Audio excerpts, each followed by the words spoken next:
Another refill, hon? I asked, holding up the coffee pot.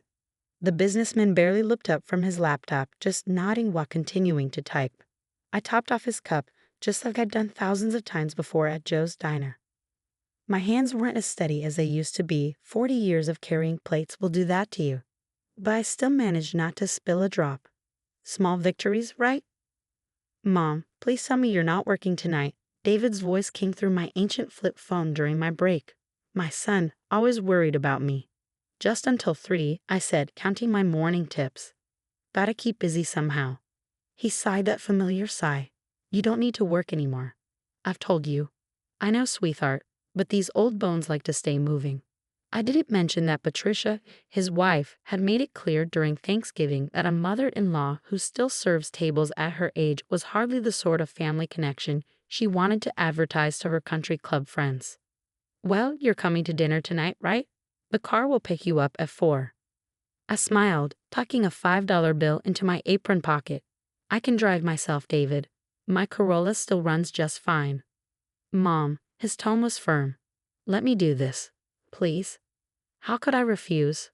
This boy had been trying to take care of me since he was 10 years old, when his father walked out and left us with nothing but debt and broken promises. Okay, 4 o'clock. I glanced at my watch. Gotta go. Honorable Table 6 needs their check. See you tonight. And Mom, wear that blue dress I got you for your birthday. I hung up, wondering why the dress mattered. But David had always been particular about details. It's what made him such a successful investment banker.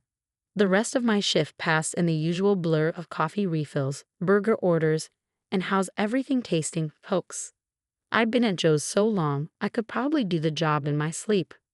At 3, I changed out of my uniform in the tiny employee bathroom, carefully applying the department store makeup Patricia had given me last party, with a card that read, "Every woman deserves to look her best." The blue dress fit perfectly. David always remembered my size, even though I saw him more in FaceTime calls than in person these days. The car that arrived wasn't the usual town car service David used. This was a sleek black Mercedes with a driver in a proper uniform. Mrs. Chen, he said, opening the door. Mr. David sent me personally. Something was definitely up. The drive to David's mansion in Greenwich took almost an hour. I remembered when he first bought it 5 years ago, how proud he was to show me every room. Patricia had redecorated twice since then, each time more extravagant than the last. Grandma, my granddaughter Sophie, flew down the steps as the car pulled up. At 16, she was the spitting image of David at that age. Same determined chin, same kind eyes. There's my girl. I hugged her tight, breathing in her expensive perfume. You've grown again. Mom. David appeared in the doorway, handsome in a tailored suit. You look beautiful. Patricia appeared behind him, perfect as always in designer clothes that probably cost more than I made in a year. Helen, she air-kissed my cheeks. That dress is quaint, but we really must take you shopping somewhere more upscale soon. The dress is perfect, David said firmly, giving his wife a look I couldn't quite interpret. Mom, come inside. There's something we need to discuss before the other guests arrive. Other guests? This was getting stranger by the minute. David's study was my favorite room in the house, the only one Patricia hadn't redecorated. Dark wood shelves lined with books, a worn leather sofa where I used to read to him as a child. And I stopped short. On his desk was an old shoebox I recognized instantly. You kept it, I whispered. David picked up the box carefully. Every receipt, every bank statement, every investment record from the past 30 years. Patricia frowned. Darling, are we really doing this now? The Carmichaels will be here any minute, and you know how they hate to be kept waiting. Yes, David said quietly. We're doing this now. He turned to me. Sit down, Mom. Please. I sank into the leather sofa, my legs suddenly weak. Sophie perched next to me, practically vibrating with excitement. Mom, David began, do you remember what you said to me the day Dad left? How could I forget? I said that sometimes the biggest dreams start with the smallest investments. He nodded, opening the box. I was 10 years old, watching you count out tips at the kitchen table. $67.43. And instead of using it for groceries or bills, you took me to the bank and opened my first investment account. Patricia shifted uncomfortably. She'd never heard this story. I'd made David promise not to tell anyone. Every week, he continued pulling out faded deposit slips. You put half your tips into that account. Never less than $30, even in the worst weeks, even when we barely had food in the fridge. David, I started, but he held up his hand. When I got into Harvard, he went on, everyone assumed I had a scholarship. But I didn't need one, did I, Mom? Because that tip money had grown into enough to pay my full tuition. Patricia's perfectly maintained eyebrows shot up. But you didn't stop there. David was on a roll now. When I started my first investment firm, you remortgaged your house to help with the seed money. When I nearly went bankrupt in '08, you sold your car and took the bus to work for 2 years to help keep me afloat. Any mother would have done the same, I mumbled. No, David's voice was fierce. Most mothers wouldn't work double shifts for 30 years, investing every spare penny in their child's future. Most mothers wouldn't live in the same tiny apartment, wear the same clothes, drive the same car for decades, all while quietly building an empire. Patricia's face had gone pale. Empire? What empire? David smiled, pulling out his phone. Sophie, show your grandmother her account balance. My granddaughter grinned, handing me her phone with a banking app open. The number on the screen made my coffee-worn hands shake. That's impossible. No, David said softly. That's compound interest. 40 years of careful investment managed by someone who learned everything he knows about money from watching his waitress mother count tips at the kitchen table. But, Patricia's voice was faint. Helen's just a waitress? David's tone was sharp. My mother is the majority shareholder in Chen Investment Group. Every dollar she invested in me has multiplied thousands of times over. She owns 40% of my company. She just never wanted anyone to know. The room spun slightly. David, I never wanted to be rich, to be acknowledged. I know, Mom, but tonight at dinner, in front of all our high society friends, I'm announcing the establishment of the Helen Chen Foundation for Working Parents. And its first board chairperson is going to be the smartest investor I've ever known, my mother. Through my tears, I saw Patricia sink into a chair, her world clearly tilted on its axis. And this was just the beginning of the dinner party. The Carmichaels arrived first, followed by a steady stream of Greenwich's elite. I recognized some of them from magazine covers and news articles about David's success. Patricia fluttered around, playing the perfect hostess, though her smile had a strained quality I'd never seen before. Mrs. Chen, a distinguished-looking man approached me. I'm Robert Walsh from Goldman Sachs. I've been trying to meet you for years, but your son always said you were unavailable. I smoothed my blue dress nervously. I usually am. The dinner rush waits for no one. He laughed, then realized I wasn't joking. You really do still work as a waitress, even with your net worth. Best way to stay grounded, I said simply. And I like making people smile, even if it's just over a good cup of coffee. More guests gathered around as word spread about who I was. The questions came rapid fire, about my investment strategy, about raising a financial prodigy, about why I'd kept my wealth secret. From across the room, I caught David watching me with a proud smile. Sophie stood beside him, recording everything on her phone. Mom, she'd said earlier this is going viral for sure. #Secret Millionaire Waitress is totally trending tonight. Patricia appeared at my elbow with a glass of champagne. Helen, perhaps we should all move to the dining room. Her voice was honey-sweet, but I caught the tension underneath. This wasn't how she planned to spend the evening, watching her embarrassing mother-in-law become the center of attention. Of course, I said kindly, no need to rub it in. The food smells wonderful, dear. The dining room was a showcase of Patricia's expensive taste. Crystal glasses, fine china, and an enormous table dripping with ornaments that probably cost more than my monthly rent. But as we sat down, I noticed something different about the place settings. I touched the simple white plates at each place. From Joe's Diner, David finished. I bought them this morning. Tonight, we're eating off the same plates that helped build this fortune. Patricia's face went slightly green. Several guests exchanged glances, but Robert Walsh broke into a broad grin. Brilliant, he declared. Keeping it real, that's why Chen Investments outperforms everyone else. As the first course was served, David stood and clinked his glass. Before we begin, I'd like to tell you a story about my mother. I tried to wave him off, but he continued. When I was 12, I wanted to buy stock in a new company called Apple. Mom had saved about $2,000 in my investment account, serious money for us back then. The financial advisor at our local bank told her it was too risky, that a single mother should make safer choices.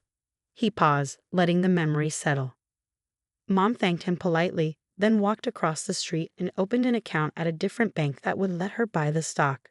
She told me something I've never forgotten. Sometimes the biggest risks look like the safest choices, and the safest choices are the biggest risks. Patricia shifted in her seat. She criticized my lack of sophistication about money for years.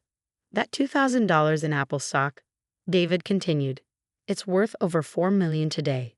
But more importantly, it taught me to trust my instincts, to look beyond conventional wisdom. Everything I know about investing, I learned from watching a waitress trust her gut. But surely, one of Patricia's friends interrupted, you've tried to get your mother to retire, to live more, appropriately for someone of her means. Before David could answer, I spoke up. Why would I retire from something I love? Every day, I get to make people's lives a little better, even if it's just with a warm smile and a hot cup of coffee. No amount of money can buy that kind of satisfaction. The table fell silent. Then Sophie stood up, raising her glass. To Grandma Helen, who taught us that true wealth isn't about what you have, but about what you give. To Helen, the table echoed, even Patricia, though she looked like she'd bitten into something sour. As dinner progressed, I watched my daughter-in-law struggle to process this new reality. The mother-in-law she'd been quietly ashamed of for years was actually wealthier than most of her society friends. During dessert, she finally cracked. But why? She burst out. Why keep serving tables when you could have lived like you? I finished gently. Patricia, honey, I grew up poor. Really poor. My parents worked themselves to death trying to give me a better life. When I had David, I promised myself two things: that he would have every opportunity I didn't, and that I would never forget where I came from. David reached over and squeezed my hand.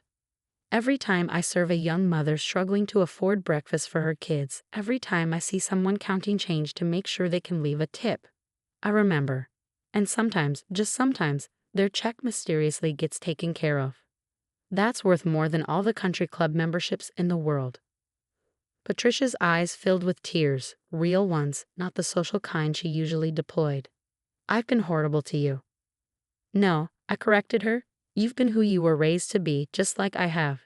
Maybe now we can both learn something from each other. Robert Walsh cleared his throat. Mrs. Chen, would you consider joining our board of directors? We could use someone with your perspective. Before I could answer, David laughed. Get in line, Bob. Mom's already on the board of 3 major banks and 2 Fortune 500 companies. She just does all the meetings via phone between lunch and dinner shifts. The table erupted in amazed laughter. Even Patricia managed a genuine smile. Actually, I said, I'm thinking of cutting back to part-time at the diner. There's this foundation my son is starting that could use some hands-on leadership. Sophie squealed and hugged me. Does this mean you'll finally let me post about you on Instagram? One condition, I teased. You have to come work a shift with me at Joe's first. See how the other half lives. Deal, she said instantly. Mom, you should come too. Patricia opened her mouth to refuse, then paused. You know what? Maybe I should. Clearly, I have a lot to learn about what real success looks like. As the evening wound down, I looked around the table at these wealthy, powerful people eating off diner plates and listening to a waitress's wisdom, and I thought about all the twists life can take. Sometimes the richest moments come with the smallest price tag, and sometimes the best investments aren't the ones you can list on a balance sheet. The next morning, I showed up for my regular holiday day shift at Joe's Diner. Old habits die hard, and besides, holiday tips were always good. But this time, I had company. Mom, you're really going through with this. Patricia stood awkwardly in the diner's back room, staring at the spare uniform I brought her. Sophie was already changing into hers, excited despite the early hour. Consider it your first board meeting for the Helen Chen Foundation. I smiled, handing her a notepad and pen. We help working parents, right? Well, Let's see what they really need. Joe himself was working the grill just as he had every holiday for 30 years. He'd been there on my first day, taught me everything I knew about the service industry. When he saw my entourage, he nearly dropped his spatula. Helen, is that your daughter-in-law? The one woe. Yes, I cut him off before he could repeat some of Patricia's less flattering comments from previous visits. She and Sophie are training today. The breakfast rush was steady. People who had nowhere else to go on holiday morning, workers heading to their own shifts, families grabbing a cheap meal before expensive celebrations later. Patricia watched me work with new eyes, noticing how I remembered every regular's order, every dietary restriction, every little detail that made them feel seen. Mrs. C, a young woman, walked in with 2 small children. Jenny, a single mom working 3 jobs to make ends meet. Happy holidays. Happy party, honey. I hugged her. Your usual booth is ready. Patricia followed me as I got them settled. You know all your customers this well. They're not customers, I corrected. They're family. Jenny here is putting herself through nursing school. I winked at the kids. Hot chocolate with extra marshmallows, right? As I walked away, I heard Patricia asking Jenny about nursing school, childcare costs, the challenges of balancing work and study. Maybe she was finally getting it. Sophie turned out to be a natural, charming customer with her genuine enthusiasm and quick smile. By mid-morning, she earned more in tips than Patricia had made all day. Grandma, she pulled me aside during a lull. That man in booth 3, he's counting pennies for his kids' pancakes. I glanced over. A father and son, both in worn clothes, the boy staring longingly at the party decorations. Handle it, I told her. Trust your instincts. Sophie nodded, marched to the register, and paid their bill herself. Then she asked Joe to make up a special holiday pancake with whipped cream and sprinkles. On the house. The father's eyes welled up with tears. Thank you, he whispered. It's been a rough year.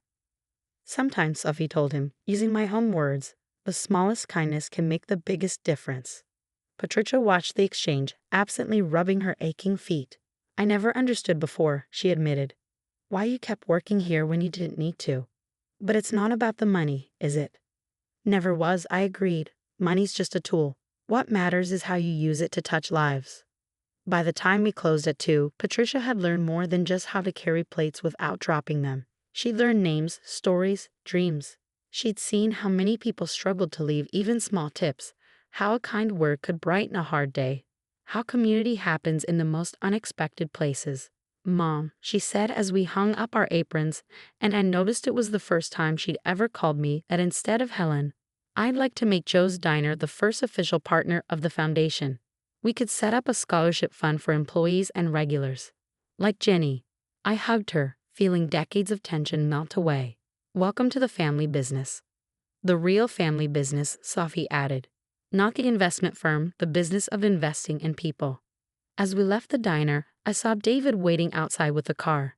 He took one look at his exhausted wife and daughter in waitress uniforms and broke into a huge grin. He said, hugging us all. Learn anything? Patricia kissed his cheek. Only that your mother is the richest woman I know, and it has nothing to do with her bank account. Finally figured that out, did you? He laughed. Only took you 15 years. We drove home together, 3 generations forever changed by one holiday shift at a small diner. Sometimes the best gifts can't be wrapped, and the greatest wealth isn't counted in dollars and cents. It's measured in lives touched, hopes restored, and bridges built between worlds that only seem far apart.